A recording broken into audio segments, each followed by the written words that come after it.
All right, got a quick question from worksheet number 50 on hyperbolas. It was number 2, and so let's go ahead and attack this. Now you'll notice that it is written in a form where I can't tell you much about this hyperbola at all. And so I'm going to fix that. I'm going to move, I'm going to group the x's and the x squares and the x's together, the y's and the y squares together, constants to the other side. And then I'm going to complete the square. Now, good news, I don't have to complete the square there because there's only an x squared, but I do have to complete the square on the y's because there's a y squared and a y term. So to clean that up a little bit, I'll keep this as 3x squared, but I am going to factor out the -5 because we always like to complete the square when there's just a y squared or an x squared. We don't want to complete the square with a constant in front. So, or coefficient, I should say. So let's go ahead and complete the square. Now, if you look at what I did, I'm going to take half the middle number, which is 1, square it, which is 1. I'm going to add 1 to this side, and I'm going to add 1 to this side. Now, don't forget, it got multiplied by a -5, so I'm actually subtracting 5 from that side. Now, how does that help me? Well, that makes this 3x squared minus 5. Now, that turns into y plus 1 squared equals 75. And they're looking pretty good. Now you know that the hyperbolas are equal to 1, so I'm going to divide everybody now that I've finished completing the square. I'm going to divide everybody by 75, and my final form would be x squared. 3/75 is 1/25. How about there? How many times is that going there? That's like, I don't know, 13 times or something. So y plus 1 squared over 13 equals 1. That's not 13, that's 15, because math is hard. And there you go, right? There is our equation. Now, what does that tell us? It's just an awful lot like an ellipse, right? So the first thing you'll do is I want you to look at the center. The center is 0, -1. So 0, -1. It's right there. So there's 0. That's -1, -1. Yeah, it's a good start. 0, -1. Must be a Monday. 0, -1. And then in the x direction, I will go 5 units. Pam and Pam. So 5 units. And in the y direction, I'll go root 15. That's almost 4. So that's almost 4, which is like right there. And don't draw too much there. And almost 4. 1, 2, 3, 4 is like right there.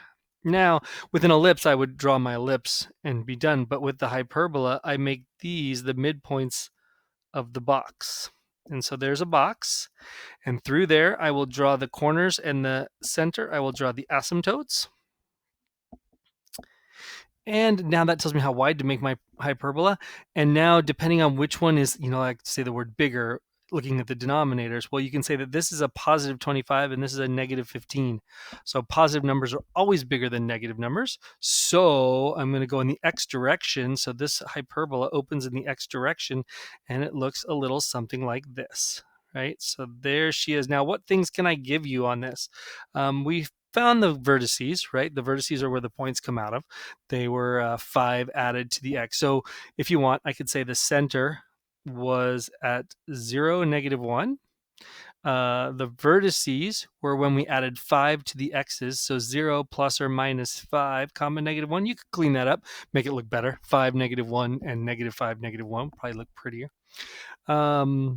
The asymptotes, how about the equation of those asymptotes? I like to use the form, point slope form. So I do y plus 1, so y minus y1, right? But I'm just copying it off of the equation, equals m. I'll figure that out in a minute. And then I'll copy the x part, x minus x1, so x plus 0 in this case. So that was it. Now I just need to figure out the slope. Well, the slope is the rise over the run. We rose root 15 and we ran root 25. So the slope would be root 15 over root 25, which I'm just going to put as 5. There's a positive one and a negative one. And there's your equation for the asymptotes. Foci.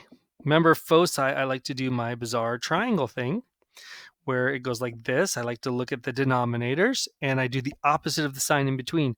So c squared is equal to... that's equal to a squared plus b squared. So in this case, c squared is equal to 25 plus 15, which means c squared is equal to 40, or c is equal to root 40, or 2 roots of 10. And that's the distance to the foci. They're going to go in the same direction as the vertices. So you're going to do what you did with the vertices. You're going to say 0 plus or minus something, right? Because it was in the x direction. So for me, 2 root 10, comma, -1. And there are the foci. So they're going to be sitting like right in here, right? If you figure out where square root of 40 is, it's about 6 units out. All right. Hope that helps. Stay happy.